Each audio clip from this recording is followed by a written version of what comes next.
বৃহত্তম এবং কঠিন কারাগার, যার ধারণ ক্ষমতা 40,000। কল্পনাও করতে পারবেন না এখানের বন্দী মানুষরা কতটা বিপজ্জনক। আপনি কথা সবচেয়ে খারাপ মানুষের মুখোমুখি হব। সিকটে স্বাগতম। এল সালভাদরে নির্মিত পৃথিবীর বৃহত্তম কারাগার, যা নির্মিত হয়েছে পৃথিবীর সবচেয়ে গুরুতর অপরাধীদের বন্দী করতে। যারা এখানে প্রবেশ করে তারা জীবদ্দশায় আর বের হতে পারে না। 2022 সালে নির্মিত এই বিশাল কারাগারটি 8টি পৃথক মজুল নিয়ে গঠিত, যা 410 একর জমির উপর অবস্থিত। প্রতি জোড়া মজুল 2টি পৃথক 3 মিটার উচ্চ দেয়াল দ্বারা ঘেরা, যার মধ্যে রেজার ওয়ার দেয়া রয়েছে। 9 মিটার উঁচু বিশাল দেয়াল দিয়ে পুরো জায়গাটি ঘেরা, যার উপরে রয়েছে 3 মিটার উঁচু বৈদ্যুতিক তার, যেখানে 15,000 ভোল্ট বিদ্যুৎ বইছে। চারপাশের 19টি ওয়াচ টাওয়ারের মাধ্যমে কোনো কিছু নজর এড়ায় না। এই সম্পূর্ণ ব্যবস্থা শুধু পালানোর রাস্তাকেই বন্ধ করে না, বরং পালানোর চিন্তাকেও মুছে দেয়। হ্যালো। প্রবেশ করার আগে সমস্ত জিনিসপত্র এখানে রেখে যাব। কেবল ক্যামেরা এবং মাইক্রোফোন নিয়ে ভিতরে প্রবেশ করব। আস্তে আস্তে এগিয়ে যান, ক্যামেরার দিকে তাকান। Body scanner. আমি বিয়ের আংটি রাখতে ভুলে গিয়েছি। আচ্ছা, সেটা ওখানে রাখতে হবে। এই উচ্চ ক্ষমতা সম্পন্ন এক্স-রে স্ক্যানারটিতে হাড় এমনকি শরীরের অঙ্গ প্রত্যঙ্গ দেখা যায়। এটি মূলত নতুন বন্দীদের স্ক্যান করতে ব্যবহার করা হয়, এটা নিশ্চিত করতে যে কেউ নিষিদ্ধ কোনো বস্তু বহন করেছে কিনা। তারা জিনিসগুলো গিলে ফেলত অথবা পথ বা পথে করে নিয়ে আসার চেষ্টা করত। Micro SD memory card, microchip, এবং শুধু এগুলোই নয়, এমনকি ফোনের চার্জারও। আরও একবার পুরো শরীর তল্লাশি করা হলো। আপনারা জুতা খুলুন। এমনকি তারা মোজার ভিতরেও তল্লাশি করলো। সিকিউরিটি চেক পার করতে আমাদের 1 ঘন্টা সময় লেগেছে। 1 মাসের টানা আবেদনের পর আমরা এখানে আমন্ত্রণ পেয়েছি। গার্ডরা মাস্ক পরে, কারণ তারা এখানে খুবই ঝুঁকিপূর্ণ কাজ করছে। আর যদি তাদেরকে চিনে ফেলে তাহলে শহরে ভ্রমণ করা ঝুঁকিপূর্ণ হয়ে পড়বে, কারণ এই গ্যাংগুলোর অনেক বেশি পরিচিত লিঙ্ক রয়েছে, তাই তারা পরিচয় গোপন রাখে। আপনি কেন মাস্ক পরছেন না? আমাকে তাদের সাথে চোখে চোখ রেখে মুখোমুখি কথা বলতে হয়। তারা ইতিমধ্যেই জানে আমি কে। আমরা এখন নিবন্ধন রুমে। এটা শুধু বন্দীদের জন্যই। যখন অপরাধী রাস্তায় ধরা পড়ে তাদের আইডি থাকে না এবং তারা নাম বলে না, এ কারণে তাদের ফিঙ্গারপ্রিন্ট এবং ছবি তুলে সিস্টেমে নিবন্ধন করা হয়। একবার সিকটের স্থায়ী সদস্য হলে বন্দীদের বাকি জীবনের জন্য প্রিয়জনদের সাথে সকল যোগাযোগ বিচ্ছিন্ন হয়ে যায়, কারণ পরিবার পরিদর্শন একেবারে নিষিদ্ধ। এটাও জানা গুরুত্বপূর্ণ যে বড় অভিযান পরিচালনার সময় কিছু নির্দোষ মানুষকেও ভুল করে এখানে বন্দী করা হয়েছে। এখানে নো কন্টাক্ট নীতির কারণে তাদের পরিবার জানেও না তারা কোথায় আছে বা আদৌ বেঁচে আছে কিনা। কারো কারোর জন্য এই ডকুমেন্টারি হতে পারে তাদের হারিয়ে যাওয়া প্রিয়জনকে দেখার প্রথম সুযোগ। বন্দীরা যেখানে প্রবেশ করে সেই মডিউলগুলো প্রবেশের আগে আমরা এখানে অস্ত্রাগারটি পরিদর্শন করি। যে কোনো বিদ্রোহের জন্য এটি খুবই গুরুত্বপূর্ণ, কারণ তারা পৃথিবীর সবচেয়ে বিপজ্জনক মানুষ। আমরা T65 রাইফেলের মতো অস্ত্র ব্যবহার করি, যা M16 রাইফেলের মতো। আমাদের কাছে আরো একটি অস্ত্র আছে, যা হলো 12 গেজ শটগান। একটি সিগ শাওয়ার রাইফেল সংকীর্ণ স্থানে আমাদের চলাফেরা সহজ করে। যখন অপরাধীদের বন্দী করে বাসে নিয়ে যাওয়া হয়, তাদের চলাচল সীমিত করতে এবং আক্রমণের ঝুঁকি কমাতে হাত করা এবং শিকল পরানো হয়। কখনো এখানে কি বিদ্রোহ হয়েছে? এখন পর্যন্ত কোনো পালানোর চেষ্টা হয়নি। এখানে আমরা অপরাধী সংগঠনগুলোর সবচেয়ে খারাপ মানুষদের পেয়েছি। বিদ্রোহ সুরক্ষা গিয়ারের মধ্যে রয়েছে head protection, face shield, leg protection, anti trauma vest, leg protector, shin guard এবং সর্বোপরি একটি ঢাল। সাধারণত কারাগারে বন্দীরা যে কোনো ধরনের হাতে তৈরি অস্ত্র তৈরি করে, যেমন সুচ, ছুরি। তারা সম্পূর্ণ সুরক্ষিত। দেখতে পাচ্ছেন কিভাবে তার পা সুরক্ষিত আছে। যেহেতু কারাগারটি অনেক বড়, তাই আমাদের বাসে চড়তে হচ্ছে। আমরা এখন মজুল এলাকায় প্রবেশ করছি। দেশকে নিরাপদে রাখতে 1000 কর্মী সিকটের ভিতরে কাজ করছে। এটা যদিও অসম্ভব, কিন্তু চলুন কল্পনা করি যে কোনো বন্দী এখান থেকে বেরিয়ে এলো। এই সমস্ত পাথরগুলো ইচ্ছে করেই এখানে রাখা হয়েছে, কারণ তারা যখন এটার উপর দিয়ে হাঁটবে, এটা অ্যালার্ম সিস্টেমের মতো কাজ করবে, যা শব্দ তৈরি করবে এবং চুপচাপ হাঁটতে পারবে না। তারা কি পালানোর চেষ্টা করেছে? না। তারা কি চেষ্টা করতে পারে? কঠিন, কারণ তাদের একটির পর একটি নিরাপত্তা বলয়ের মধ্যে দিয়ে যেতে হবে। বাইরের হস্তক্ষেপ রোধ করতে সিকট তার নিজস্ব অবকাঠামো নিয়ে একটি বিচ্ছিন্ন এলাকায় নির্মিত হয়েছে, যার মধ্যে রয়েছে বৈদ্যুতিক এবং পয় নিষ্কাশন ব্যবস্থা। দুর্ঘটনাবশত বিদ্যুৎ এবং পানি সরবরাহ বন্ধ হলে সিস্টার্ন এবং পাওয়ার প্ল্যান্টগুলো 1 সপ্তাহ পর্যন্ত কার্যক্রম চালু রাখতে সক্ষম। আমি খুবই উচ্ছ্বাসিত। আপনারা দেখবেন আমি মুখোমুখি হব বিশ্বের সবচেয়ে বিপজ্জনক অপরাধীর সাথে। এটা এখন প্রবেশ করব। আপনারা পাশাপাশি তৃতীয় এবং চতুর্থ মজুল দুটি দেখতে পাচ্ছেন। অপরাধীরা এখানে প্রবেশ করলে এই দরজা দিয়ে আর কখনোই বের হতে পারে না। আর কয়েক পা আগালেই আমরা 2500-রও বেশি অপরাধী দেখতে পাবো। এ যেন এক নিয়ন্ত্রিত বিশৃঙ্খলার মধ্যে পা রাখা।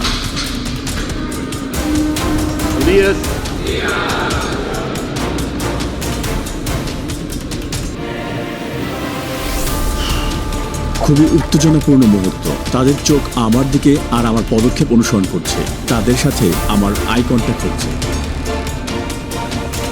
তারা সংখ্যায় অনেক বেশি। আমি বাকরুদ্ধ। আমি নিজের অজান্তেই অস্বস্তি অনুভব করছি। অপরাধীরা সবাই সাদা শার্ট, শর্টস আর স্লিপার পরেছে, অন্য কোনো জিনিসপত্র নেই। বেশিরভাগই জীবনের প্রথম অর্ধে, অর্থাৎ 20 বছর বয়সী, কিন্তু প্রত্যেকেই গুরুতর অপরাধে দণ্ডিত। এমনকি সবচেয়ে কম অপরাধীরও গড়ে প্রমাণিত 20 থেকে 30টি ঘটনা রয়েছে। কিন্তু এখানের কিছু অপরাধী শত শত নিরপরাধ মানুষের জীবন কেড়ে নিয়েছে। আমি বন্দীদের প্রশ্ন করতে পারি? না না না, যদি আপনার কোনো প্রশ্ন থাকে আমি সেগুলোর উত্তর দিতে পারি। আর তারা যদি আমার সাথে কথা বলতে চায় তাহলে আপনি কি করবেন? আমি তাদের এটি করতে দেব না। তারা জানে যে নির্দেশনা মানতে না পারার জন্য পরবর্তীতে শাস্তি হতে পারে। এদের মধ্যে কোন গ্রুপ নেতার সাক্ষাৎকার নিব এটা জানতে প্রচন্ড আগ্রহী। আমাদের জন্য এই হলুদ লাইন পার হওয়া সম্পূর্ণ নিষিদ্ধ, কারণ তারা পৃথিবীর সবচেয়ে বিপজ্জনক মানুষ। আমাদের মাঝে যদি রেলিং না থাকতো, সবাই জানে এখন কি ঘটতে পারত। মেগা কারাগারের 8টি মডিউলের প্রতিটি 32টি সেল নিয়ে গঠিত। প্রতিটি সেলে প্রায় 80 জন বন্দী থাকে, তবে এই সংখ্যা 150 পর্যন্ত পৌঁছতে পারে। সম্পূর্ণ ধারণ ক্ষমতা পূর্ণ না হওয়া সত্ত্বেও বর্তমানে প্রতিটি বন্দীর জন্য মাত্র 0.5 বর্গমিটার স্থান বরাদ্দ রয়েছে। এখানে নেই পর্যাপ্ত আলো বাতাসের ব্যবস্থা, নেই আঙিনায় হাঁটার অনুমতি। এখানে থাকা প্রতিটি অপরাধীকে এতটাই দীর্ঘায়িত এবং কঠিন শাস্তি দেওয়া হয়েছে যা আপনি আপনার জীবনেও ভাবতে পারবেন না। এই সমস্ত বন্দীরা কখনোই বের হতে পারবে না। তারা কখনোই সূর্যের আলো দেখতে পাবে না। একমাত্র এখানে আসার বা এখান থেকে বের হওয়ার অনুমতি রয়েছে কেবল এখানকার কর্মীদের এবং আমাদের মতো মিডিয়াদের। কখনোই এই বিল্ডিং থেকে বের হতে পারবে না। আপনি যদি তাদের চেহারার দিকে তাকান, তাদের আত্মায় শূন্যতা দেখবেন। ভবিষ্যৎ নিয়ে তাদের কোনো আশা নেই। তাদের দেখতে মনে হয় রোবোটিক। তাদের জীবন পুরো একঘেয়েমি। এই খোলা জায়গাটি তাদের টয়লেটের জন্য। তাদের মাত্র 2টি টয়লেট রয়েছে 80 জন বন্দীর জন্য। এটা আসলে খুবই লজ্জাজনক। এর মাধ্যমে এই পুরো বন্দীদের আত্মবিশ্বাস আসলে ভেঙে যায়। এই একই জায়গায় যেখানে তারা টয়লেট করে, সেই একই জায়গায় তারা গোসলও করে। নিজেদের পরিষ্কার করতে তারা প্লাস্টিকের ডিপার এবং একটি শেয়ার করা বেসিন ব্যবহার করে। এখানে কোনো পানির প্রবাহ নেই। এই বন্দীরা পানি পান করার জন্য একটি নীল ব্যারেলের উপর নির্ভর করে। তারা সবাই এখানে ঘুমায় এই ধাতব ব্যাংকে। কোনো বালিশ কিংবা কোনো গদি নেই এখানে। প্রতিটা বন্দী শুধুমাত্র প্রয়োজনীয় জিনিস পায়: একটি সাদা চাদর, একটি ইউনিফর্ম, মোজা, স্লিপার এবং একটি তোয়ালে। তারা আর কিছুই পায় না। বন্দীরা এখানে সারাদিন 4 স্তরের বেডে কাটায়। তারা এখানে গোডাউনে রাখা জিনিসপত্র মতোই খুব জড়ো হয়ে থাকে। স্বাস্থ্য এবং শৃঙ্খলা রক্ষার অংশ হিসেবে বন্দীরা 2 সপ্তাহ পর পর শেভ করে। এছাড়াও লম্বা চুল বা দাড়িতে তারা ধারালো বস্তু রাখতে পারে। একবার দেখা যাক, শার্ট খুলে এখানে লাইন ধরে দাঁড়ান। এখন তারা সবাই শার্ট খুলছে। এই বন্দীরা একসময় MS-13 এবং ব্যারিও 18 গ্যাংয়ের সদস্য ছিল, যারা এল সালভাদোরের পাড়া এবং মহল্লা নিয়ন্ত্রণ করত। এছাড়াও এই গ্যাংগুলো স্থানীয়দের কাছ থেকে টাকা ছিনতাই করত এবং ভোগান্তি দিত। তাহলে এখানে ব্যারিও 18 এবং MS-13 গ্যাংয়ের সদস্যরা একসঙ্গেই রয়েছে। হ্যাঁ, ঠিক এমনই। পুরো মডিউল একই রকম। তারা সবাই এমনভাবেই জীবনযাপন করে। বাইরে একে অন্যের এলাকায় প্রবেশ মানে মৃত্যুর কারণ, কিন্তু এখানে তারা শেষ নিঃশ্বাস পর্যন্ত একে অপরের পাশেই থাকবে। এখানে তারা কিভাবে আছে একে অন্যকে আক্রমণ না করে? এখানে তাদের একসাথে থাকতে শিখতে হয়। এখানে তারা কারাগারে আছে, রাস্তায় নয়। অধিকাংশ বন্দী পুরো শরীর জুড়ে ট্যাটু থাকে, এমনকি তাদের মুখেও, যা তাদের অনুগত্যের পরিমাণ প্রকাশ করে। MS-13 গ্যাংদের ট্যাটুতে সাধারণত অক্ষর দিয়ে লেখা অথবা 13 লেখা থাকে। অন্য গ্যাংয়ের সদস্যরা 18 বা 666 এরকম চিহ্ন ব্যবহার করে, যার যোগফল 18 এবং যা শয়তানের প্রতীক হিসেবে ধরা হয়। অথবা তারা রোমান সংখ্যাও ব্যবহার করে। কারো মুখে গ্যাংয়ের ট্যাটু থাকলে তা স্পষ্ট নির্দেশ করে যে সে সংগঠনের সবচেয়ে নির্দয় এবং নেতৃস্থানীয় সদস্য। এমন একজন মানুষের সঙ্গে রাস্তায় দেখা হওয়া মানে সাক্ষাৎ মৃত্যুর চোখে চোখ রাখার সমান। মাকড়সা জালের ট্যাটুর অর্থ হচ্ছে আইন ব্যবস্থার জালে আটকে পড়া আর দীর্ঘ কারাদণ্ড ভোগ করা। ডেভিল হর্নস ট্যাটু একটি অন্ধকারের প্রতীক, যা নির্দেশ করে যে এই ব্যক্তিরা হচ্ছে শয়তানের পূজারী। কিছু লোক দাবি করে তারা শয়তানের আদেশে এই কাজগুলো করেছে। একটি টিয়ার ড্রপ ট্যাটু নির্দেশ করে যে সেই ব্যক্তি কোনো মানুষের জীবন নাশ করেছে। চোখের ফোঁটার সংখ্যা বোঝায় কতগুলো জীবন তারা কেড়ে নিয়েছে। যদি 3টি টিয়ার ড্রপ থাকে এর মানে এই ট্যাটুর মালিক এতগুলো জীবন কেড়ে নিয়েছে যার হিসেব নেই। লাভ নাও ক্রাই লেটার, এই মাস্ক বা ক্লাউন ট্যাটুগুলোর একটা স্পষ্ট বার্তা হচ্ছে কঠিন সময়ে তুমি শক্ত থাকো আর পরিণতি পরে ভুগবে। এখানে সমস্ত মানুষ কি সত্যি খারাপ? এরা একদম অন্য লেভেলের হাই প্রোফাইল ক্রিমিনাল যারা কখনো তাদের মনোভাব পরিবর্তন করবে না। উপরে তাকালে দেখবেন সেখানে ক্যাটওয়ে এরিয়া রয়েছে। নিরাপত্তা কর্মীরা উঁচু জায়গা থেকে নিয়মিত বন্দীদের উপর নজর রাখছে। এখানে সন্দেহজনক কিছু ঘটলে তারা তৎক্ষণাৎ হস্তক্ষেপ করবে। চারপাশের প্রতিটি কোণা থাকা ক্যামেরার মাধ্যমে তারা 24 ঘন্টা এই এলাকায় নজরদারি রাখে যাতে কোনো কিছু নজর না এড়ায়। নজরদারির জন্য মডিউলগুলো দিন রাত ব্যাপী আলোকিত রাখা হয়। সূর্যাস্তের পরেও আলো জ্বলতে থাকে। তারা সব সময় নজরদারির মধ্যে থাকে। আমার মনে হয় এটি অন্যতম কঠিন একটি ব্যাপার। আর তারা যখন ঘুমাতে যায় তখন তাওয়াল ব্যবহার করে চোখ ঢাকতে যাতে চোখে আলো না পড়ে। এখানে তারা বন্দীদেরকে বাইবেল থেকে কিছু গুরুত্বপূর্ণ পাঠ শেখাচ্ছে। এখানে তাদের শারীরিক ব্যায়াম হচ্ছে আর ওখানে তাদের ট্রেনার। বন্দীদের সেল থেকে বাইরে যাওয়ার এটাই তাদের একমাত্র সময়। অস্ত্রধারী পাহারাদারদের নজরদারিতে এই কার্যক্রমগুলো প্রতি সপ্তাহে মোট 1 ঘন্টা চলে। এক সময় তারা রাস্তা নিয়ন্ত্রণ করত, কিন্তু এখন তারা ইচ্ছে মতো এক পাও চলতে পারে না। এটা একটা রোটেটিং শিডিউল, জায়গা কম তাই সবাই একসাথে একই দিনে বাইরে যেতে পারে না। বন্দীরা যখন এইসব অ্যাক্টিভিটিতে সেলের বাইরে থাকে তখন কি কোনো বিশৃঙ্খল ঘটনা ঘটেছে? এমন কিছুই হয়নি।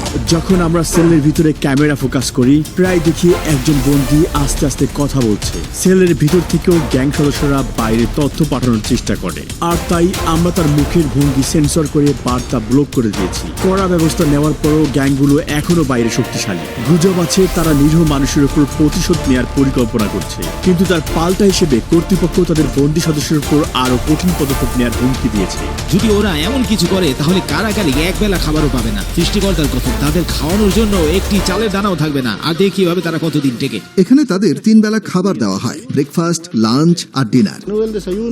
ব্রেকফাস্টে সাধারণত মটরশুঁটি আর ভাত থাকে, আর ডিনারও প্রায় একই রকম। দুপুরে সাদা ভাত আর পাস্তা দেওয়া হয়। একমাত্র যা পরিবর্তন হয় সেটা হলো পানীয়। চিকেন বা মাংসের মতো কোনো পুষ্টিকর খাবার তালিকায় নেই। এটা দুপুরের খাবার। আজ ভাত, পাস্তা আর 2টা টর্টিলা দেওয়া হয়েছে। খাবারের মেনু কি পরিবর্তন করা হয়? না, প্রতিদিন একই। হ্যাঁ, সবসময় একই থাকে। ফ্রেশমেন্ট। এটা মিষ্টি পানীয়। আমি নিজেই এটা খেয়ে একটু স্বাদ নিয়ে দেখব। বন্দীদেরকে হাত দিয়ে এগুলো খেতে হয় এবং প্লেটগুলোকে ভালোভাবে পরিষ্কার করতে হয়। পর্যাপ্ত প্রোটিনের অভাবে অনেক অপরাধীরাই এখানে পুষ্টিহীনতায় ভুগছে। বন্দীর সাথে সাক্ষাৎকার নেওয়ার আগে আমি আপনাদেরকে একটি জায়গা দেখাতে চাই, যা অন্যতম কঠিন একটি জায়গা। আমরা এখন আছি আইসোলেশন সেলের এলাকায়। যখন বন্দীরা আইন ভাঙে তাদেরকে এই আইসোলেশন সেলে পাঠানো হয়।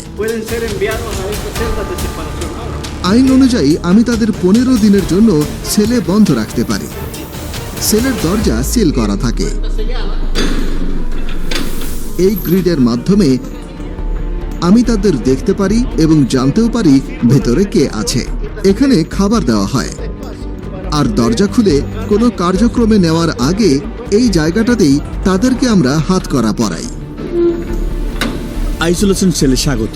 যদি কোনো বন্দী অশোভন আচরণ করে তাহলে তাকে এখানে পাঠানো হয়। সে কখনোই জানবে না সময় সম্পর্কে বা কতদিন তাকে এখানে থাকতে হবে। কয়েকদিন বা কয়েক সপ্তাহ পর্যন্ত সে এই কংক্রিটের বিছানায় ঘুমাবে, আর সেই অপরাধী বিচ্ছিন্ন হয়ে পড়বে পুরো পৃথিবী থেকে।